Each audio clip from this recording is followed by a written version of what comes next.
Assalamualaikum warahmatullahi wabarakatuh. Perkenalkan, nama saya Alfiana Nifara Safitri dengan NIM 24111774110 dari kelas 2024B.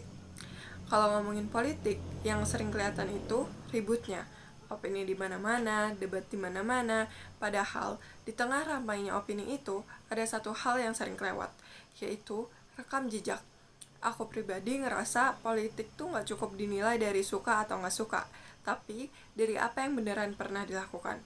Di video ini, aku gak mau bahas siapa yang paling populer atau paling sering muncul di media. Aku cuma mau ngajak kita ngelihat satu tokoh dari perjalanan dan kebijakannya. Makanya, aku pilih bahas Bapak Ganjar Pranowo. Bukan cuma buat muja, tapi buat kita nilai bareng-bareng secara lebih rasional. Ganjar Pranowo memulai karir politiknya dari bawah. Pada pemilu 2004, ia tidak langsung lolos sebagai anggota DPR RI, namun dipercaya menjadi pengganti rekan separtainya di daerah pemilihan yang sama. Ia kemudian menjabat sebagai anggota DPR RI periode 2004 hingga 2009 di Komisi 4, yang membidangi sektor pertanian dan pangan, serta terlibat dalam berbagai panitia khusus dan pembentukan undang-undang. Pada pemilu 2013, Ganjar terpilih sebagai Gubernur Jawa Tengah dan kembali dipercaya memimpin pada periode kedua. Selama menjabat sebagai Gubernur Jawa Tengah, kebijakan Ganjar banyak diarahkan ke kebutuhan dasar masyarakat. Di sektor ekonomi rakyat, pemerintah provinsi membuka ruang bagi UMKM melalui pelatihan, pendampingan, dan promosi produk lokal. Program seperti Lapak Ganjar dan dukungan terhadap kredit usaha rakyat mendorong pelaku usaha kecil agar lebih mandiri dan berdaya saing.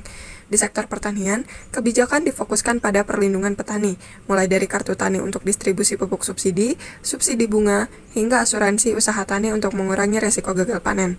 Pembangunan infrastruktur juga dilakukan untuk mendukung aktivitas ekonomi dan kebutuhan masyarakat, seperti renovasi pasar tradisional, pembangunan embung desa untuk ketersediaan air, serta penguatan konektivitas wilayah. Di bidang kesehatan dan pendidikan, pemerintah Jawa Tengah menjalankan program penurunan stunting dan kematian ibu, pembangunan puskesmas, bantuan pendidikan bagi siswa kurang mampu, serta peningkatan kualitas sekolah dan tenaga pengajar.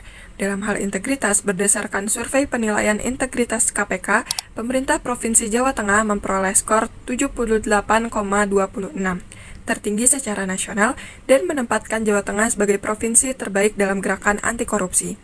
Capaian ini menurut Ganjar didukung oleh digitalisasi sistem, pemerintahan, dan pengawasan masyarakat.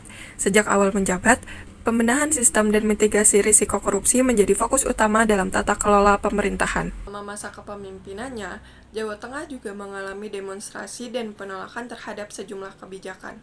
Hal ini merupakan hal yang wajar dalam demokrasi.